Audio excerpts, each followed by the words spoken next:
Man, Fashionaires of Atlanta is really getting good, and a whole lot of things went down on this episode, and this is just only episode 2. Let's talk about it, y'all.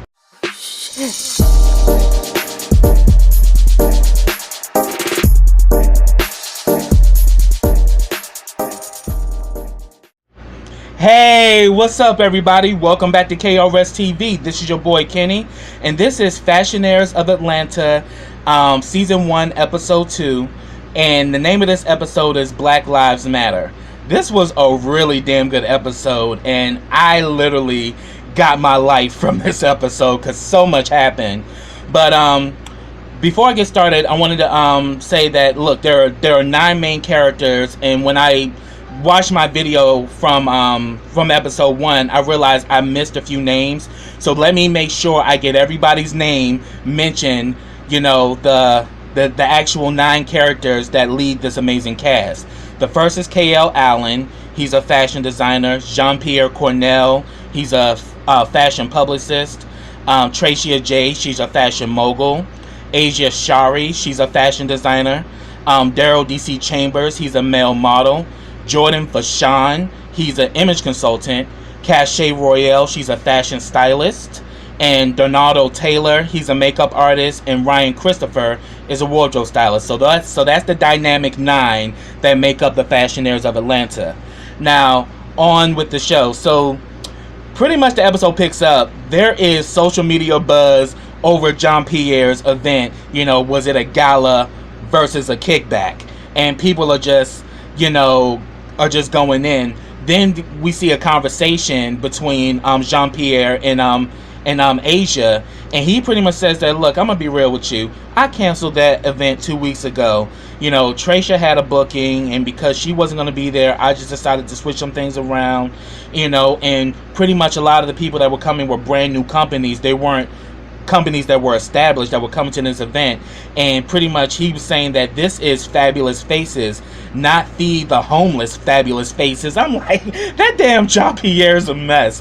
So pretty much that was going on. And then like Asia was kind of, you know, was listening to him, but then in her confessional she let it know how she really feels. She was like, come on now, you knew you was having a damn kickback, and you should have told us. We wouldn't have came out in our gowns and heavily made up. We would have just wore some jeans and sweats or whatever.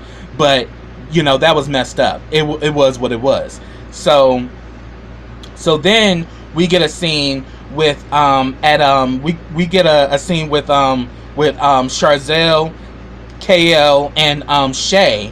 And and her name is Shay McCray. She's actually the fiance of Colin Turner, of Colin Turner Couture. And Shay McCray is actually on KL's web series Trade. And I have to admit, I'm a huge fan of Trade. I love that show. Every time a new episode comes in, I'm completely glued, like, whoa. So yeah, it's a really good show. And I remember Shay being one of the characters on the show. And but yeah, I definitely put in my notes, love that web series. So they were talking about you know, they had this event where well, they were working, and they were like on a set, and the hairstylist was just being really rude and obnoxious. And you know, KL gets in his confessionals, talks about that. See, the issue that we have here in Atlanta is that you got too many people acting like divas and divos for no apparent reason. And then he also threw salt on Jean-Pierre. You know, people who were talkers, but people who don't really handle shit.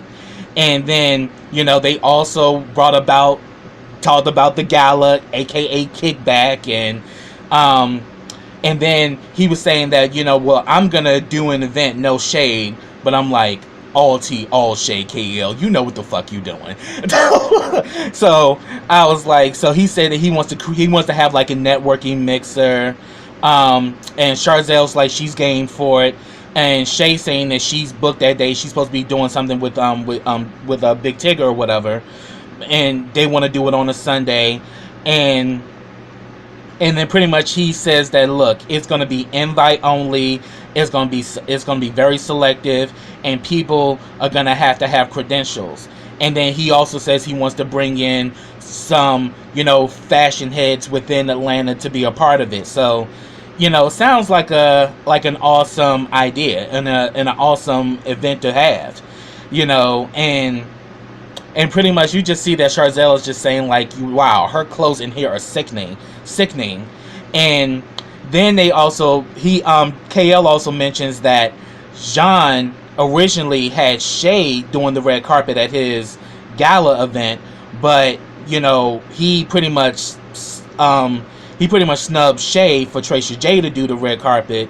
And then he also said that Colin Turner, who's Shay's fiance, that Jean put a picture of his ex on his page, and then put a picture of Shay. And he says that they pretty much was like talking about, that's just messy boots and all this shit. And then he was talking about at the event, people were drinking wine out of red Solo cups and shit. Like, he was just really going in about this event. But I'm like, that's just it. It was an actual kickback that all of you were overdressed for. So that was the joke. And the whole time, John is like laughing because the joke in a way was on y'all, because he made y'all think y'all were going to a gala, and yet the whole time he had canceled the gala and brought y'all in, y'all all overly dressed and overly made up, and everybody else just got regular clothes and they chilling, and it was just a different kind of event. So it was kind of like he set y'all up, and it's just a big old mess. But I mean, I swear, KL and Jean-Pierre's beef is just out of this world. That's all I'm gonna say about it. So we had that situation go on. Then we see that Jean-Pierre goes to the airport to pick up Tracia.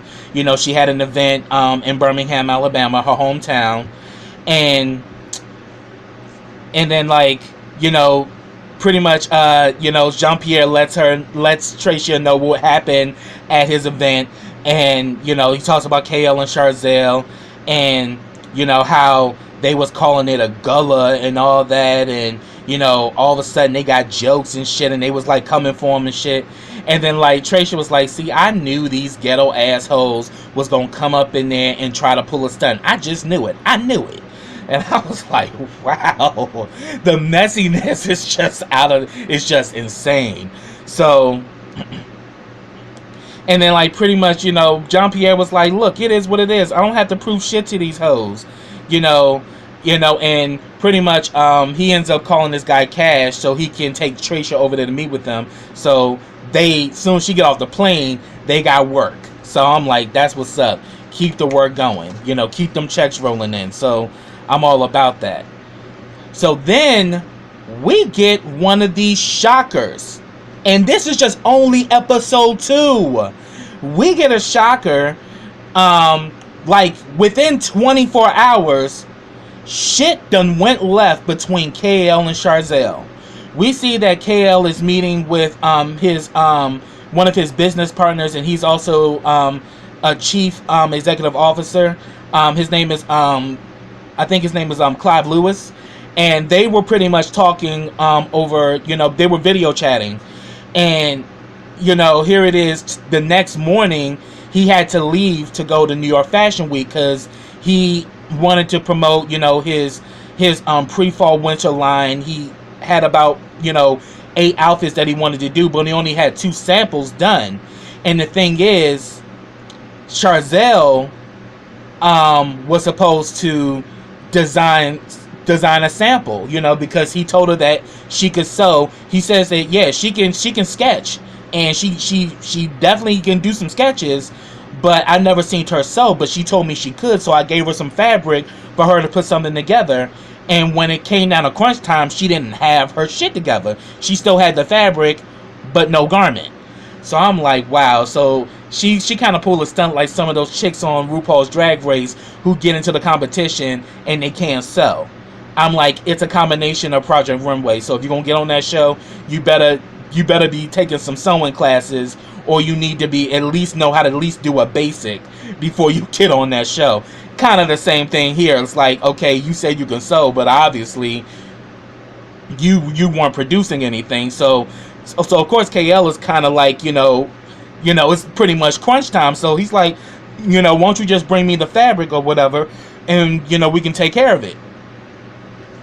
So it just immediately went left, because she was saying that, if it's not, because he says that we don't live that far from each other. So since, due to the fact she had the fabric and she hadn't used it, she's not doing nothing with it. Why don't you just bring the fabric? And she was like, okay, fine. Where do you want to meet at? And he was like, you can just bring it to my house. And she was like, well, that's going to be an inconvenience. And then he was like, okay, fine. We're supposed to be meeting up on Sunday anyway. Just bring it on Sunday. We can work it out.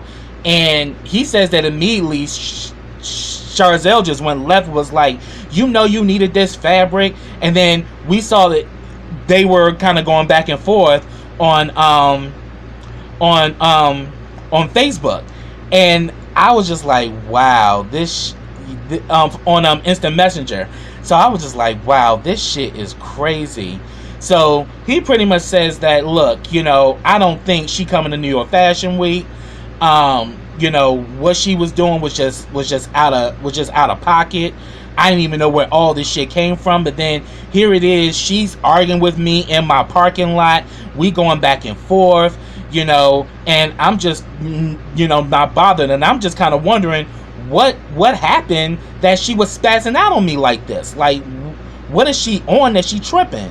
And then Clive was like, oh, she's probably doing that nose candy, that white powder, the big C. Oh, yes, the new white. Yeah, she loves it. Cocaine's the new white, honey. Yes, because he said that he's seen her kind of act out of sorts before. And he's like, oh, yeah, it's definitely that coke. And then she says that they go back and forth, and she's saying that you're just taking advantage of me because I have a car. And, he pretty much, they're arguing in the parking lot. He went to go check his mail. She following behind him, still going off. He literally walks past her, goes into his house, shuts the door, and she starts kicking the door down, saying, going wild and, going off and shit. So he calls the police on her. And then, Clive was like, this is just sad because she's just representing trans girls poorly. Here it is, New York Fashion Week. You knew that we had all this stuff to do. You shouldn't have taken the fabric if you didn't know how to sew. It's just like, wow. And it kind of brings back to what Tracia said in episode 1, that, people that work with KL usually don't last long. That girl only lasted 1 episode and she was through. And none of us saw that coming. I was actually shocked when I saw it. I was like, wow. Because I actually like Charzelle. I actually liked her, and I actually liked the chemistry they had. Well, obviously that chemistry wasn't all that tight, because it went left, and it went left all the way. Because after that whole situation, Charzelle Iman quit the show. The producers tried to reach out to her so she can tell her side of the story, and she didn't show up. So Charzelle is gone. So I'm like, damn, episode 2 and we already losing motherfuckers. So I'm saying, damn, this shit is crazy. So then let me see. Oh yeah, I already said that. So then we actually get the actual shoot for Tracia J's International Style magazine, and we actually and the thing is, we actually in this scene we actually see Jordan Fashawn again. And I have to admit, like in the Fash Cam when he was flipping that hair, it was very reminiscent of Jermaine Stewart, because Jermaine Stewart was very flamboyant and wasn't afraid to just be himself. And I kind of see that same quality in Jordan as well. He's an image consultant, and we saw in episode 1 the two of them clicked, and they're going to be working on this shoot that KL has set up for Tracia J. And also we get introduced to Donato Taylor, and he's a makeup artist. He's top notch. He's worked with many in the industry.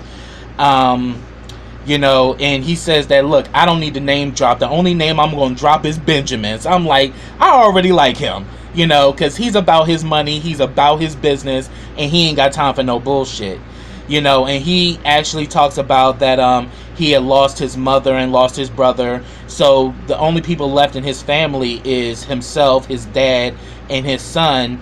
And he has a great connection with his son, and he talks about that he wants to raise his son to be the best man that he can be, and for him to find his true happiness. And I'm like, that's a good father right there. So much more respect, you know, with that.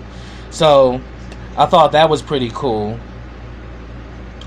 And so we but before that actually took place, we saw that Tracy J had a conversation with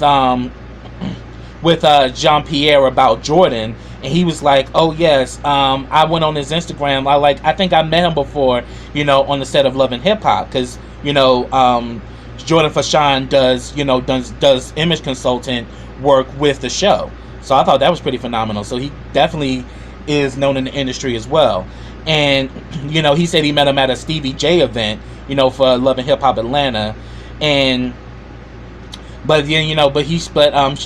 you know, pretty much within the what ends up happening within the conversation is that he decides that he's gonna reach out to his girl Cachet, who's from Florida, but he says he doesn't know whether she's in Atlanta or not, but he's gonna reach out to her, you know, as far as image consultants, because, you know, his girl Cachet, you know, she's the real deal. But he said that, yeah, you can do your thing with Jordan, but I'm gonna check in with Cachet and see what she got going on. And even Tracia said that she's built a good rapport with Jordan, so she's open to meet with Cachet, but, you know, she got a good thing going with Jordan, so she's gonna rock with that. And then we meet Cachet Royale, and let me say, she's a fashion stylist, you know, pretty much the same thing that Jordan Fashawn is. You know, they both pretty much come from the same, you know, category as far as their fashion aesthetic, but they have different styles, completely different styles.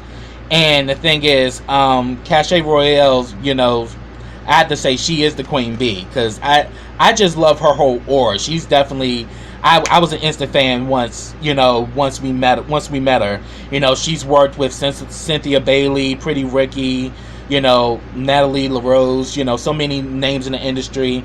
And her company, Royal Fudge, you know, she says that, you know, for one, Royal is her last name, and as well as Fudge, and that her grandmother was her inspiration, and she's keeping her grandmother's name alive, you know, because she's combined them both. And I was like, wow.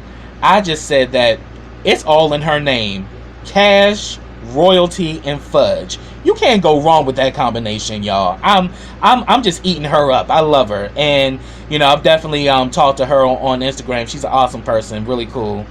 But then we see that John and her talk, you know, through Instagram, and they pretty much have a conversation about Tracia J, and that she's working with Jordan and everything. And, you know, he was saying that, you know, he wants her to work with Tracia, and she's like, well, hey, what's that budget looking like? You know, what's good? And then he was letting her know that she wants to get out of, you know, the video vixen thing, and wants to do more high fashion, and that she was high fashion because she did used to model for KL.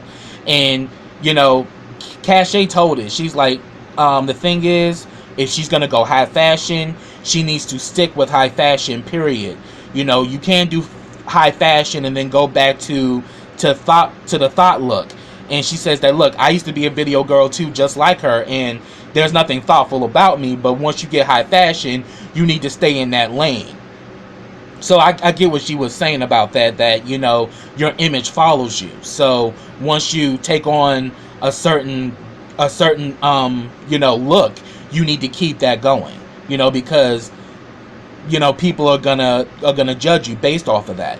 So but then she says that she looked up Tracia J. She's like, yeah, she's a model, I know that about her, but she says that, but old girl needs work, and I'm about my money, and definitely there needs to be a budget. I was like, okay, Cachet, I'm definitely team Cachet. Like, I love her, and definitely just love her look. You know, she seems like she's that boss chick and she's about her green and she ain't about no bullshit.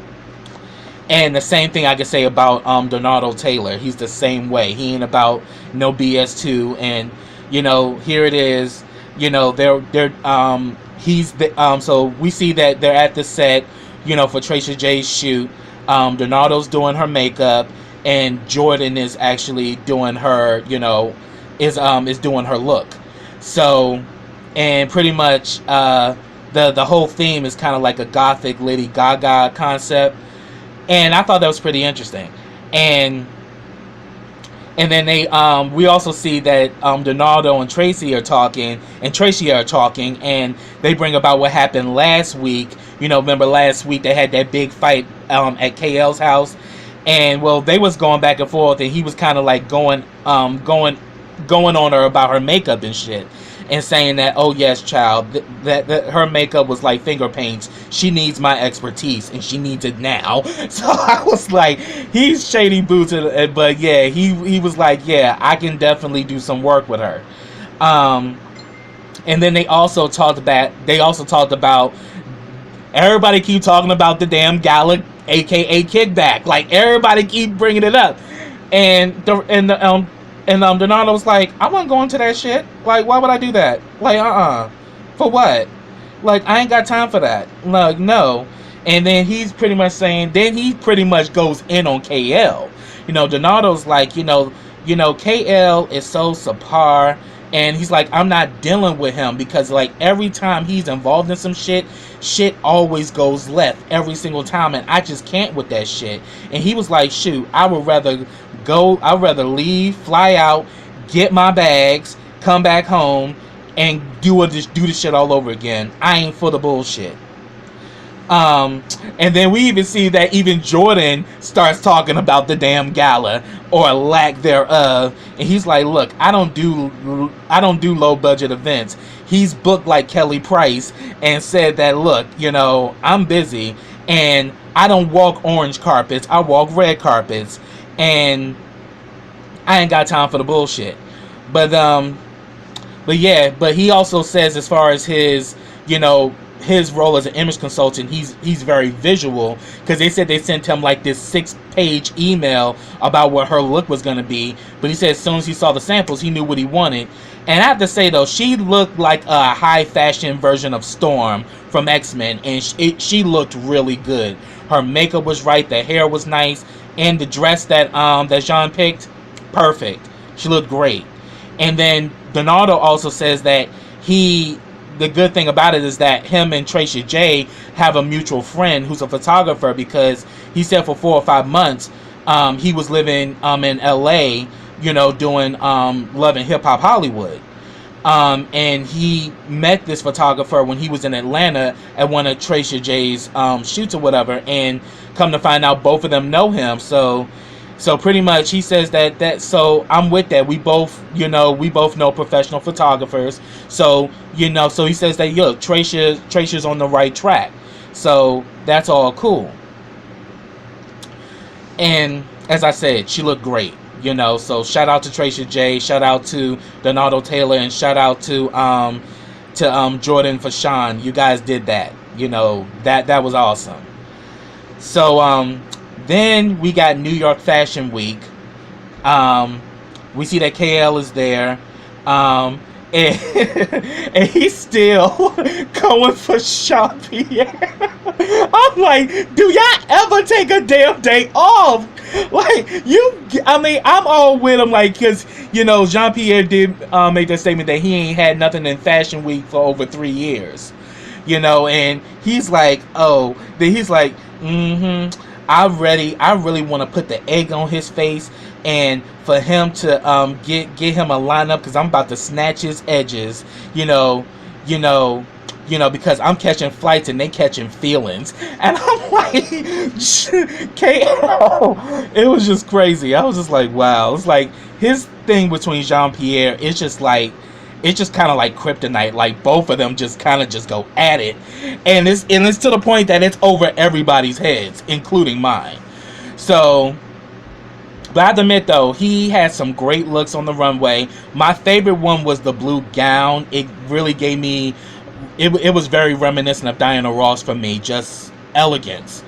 And it also had a Black Lives Matter theme, which was really extra because he said that he had a surprise for his New York Fashion Week line. That was really good. So I thought that was pretty awesome.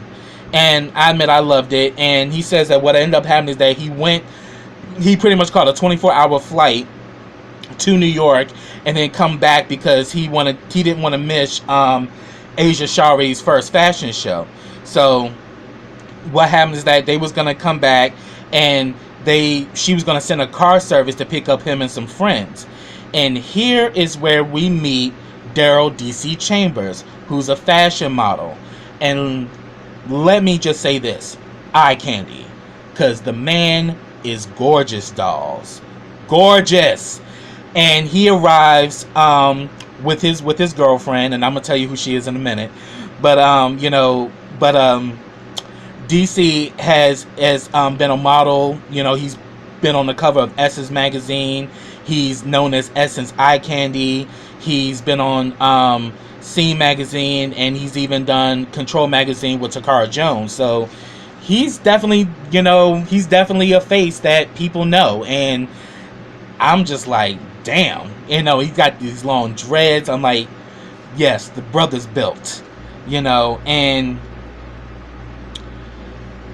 and then he says that he knows KL because he's walked for KL and some of KL's fashion shows, and he says he's a very down-to-earth brother, and they got a really good connection.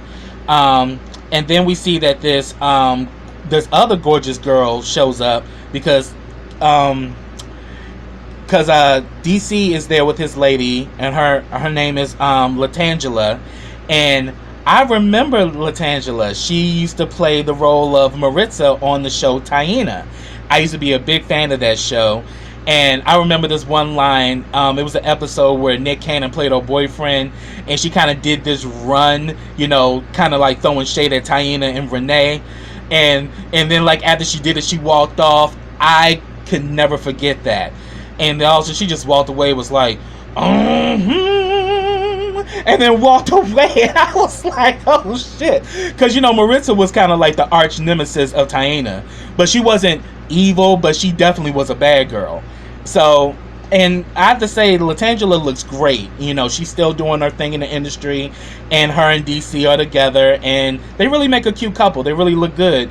But the tea is that there's another girl who's there. Her name is Milan. Milan is gorgeous. She's a very pretty girl, and her and DC actually went to high school together.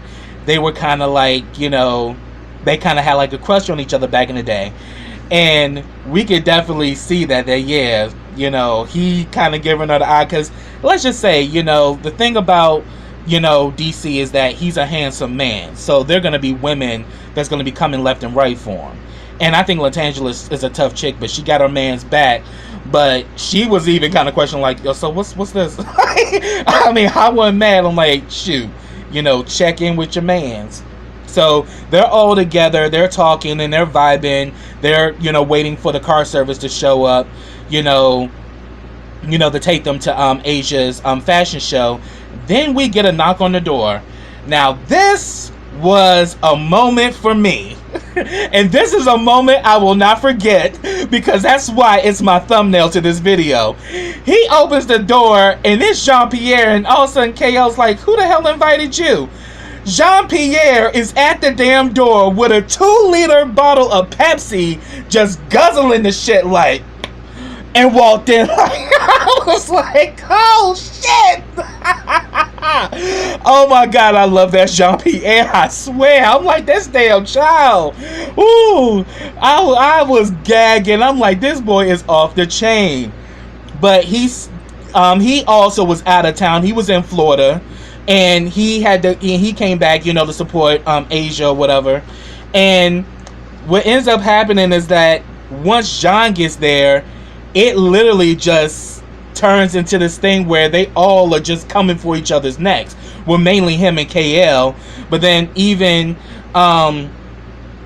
he was even saying that, look, after this I got to go to Chicago because I just signed the contract with DTLR.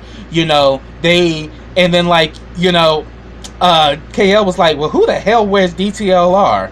I'm like, well, they do have a big line, so a lot of people wear DTLR. Um, and he was saying that, look, they're like a multi-million-dollar company. You know, they even have radio shows. They do a lot.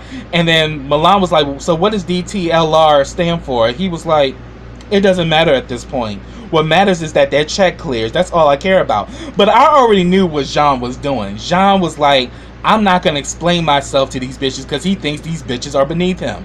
So he's kind of like, it doesn't matter at this point. And he just had the straight face when he said it. I was cracking up. And then, like, you know, they talk about, you know, KL's New York Fashion Week, you know, him, you know, having this line, and he says, but were you on the calendar though, honey? The question is, were you on the calendar? And, you know, and we see that DC is literally trying to get them to stop beefing, because he goes in his confessional, it's like, look, they are always beefing. I don't know what it is. It goes way back, and it even goes over my head. I'm like, it's a good thing you said it, DC, because it goes over mine too. And I really do want them to come together, because they both have good aesthetics, you know, and they both, you know, are pretty much good at what they do, but they just had this thing where they just butt heads all the time. So afterwards, you know, we see that Jean-Pierre calls, I think he calls Asia, and was like, look, I came all the way back here for this shit, and I just feel like I feel like I just got set up for some fuckery. And I came all the way back, and there's no car service. What the hell is going on here? You know, I literally I pretty much took time out of my schedule to come back, and shit ain't together. And then he's in his confessional saying, see, this is why I can't stand these Atlanta girls. They don't never have shit right. And that's my issue. So when he finally comes back, you know, they're saying, like, look, you guys need to just sit down and talk and get past this. Like, why is it that every time y'all come around, it's always explosive?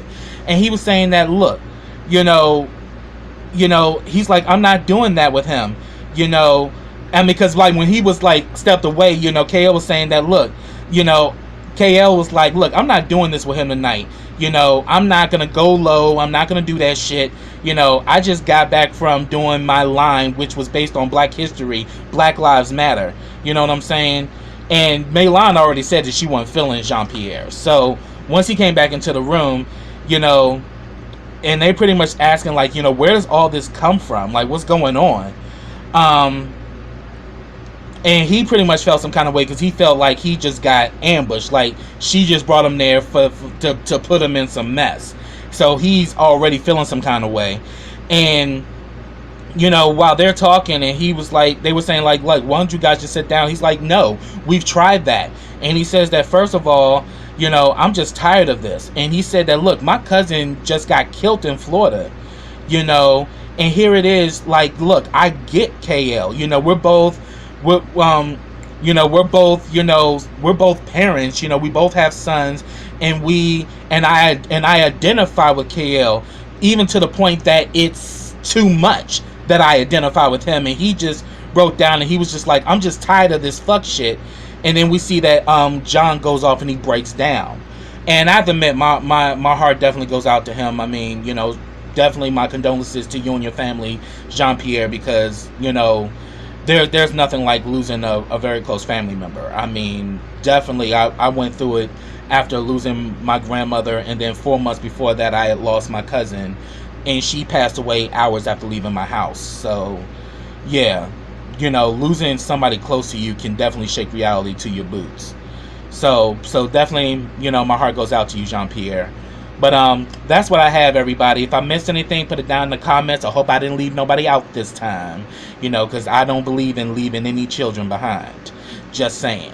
But that's what I have, y'all. So you know, subscribe, you know, to the link in the description box, so you can actually start watching Fashionaires of Atlanta, because this is a great show. I'm a huge fan, and I see nothing but great things, you know, coming down the pike for this show.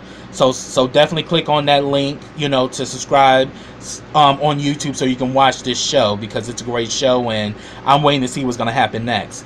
Also, subscribe to my channel. Click that bell to get notifications every time I drop a video. Also, follow me on all of my social platforms. I have them all listed in the description box. Also, like this video, comment on this video, and share this video. And I will be back with the next episode of Fashionaires of Atlanta. So until next time, everybody, take care.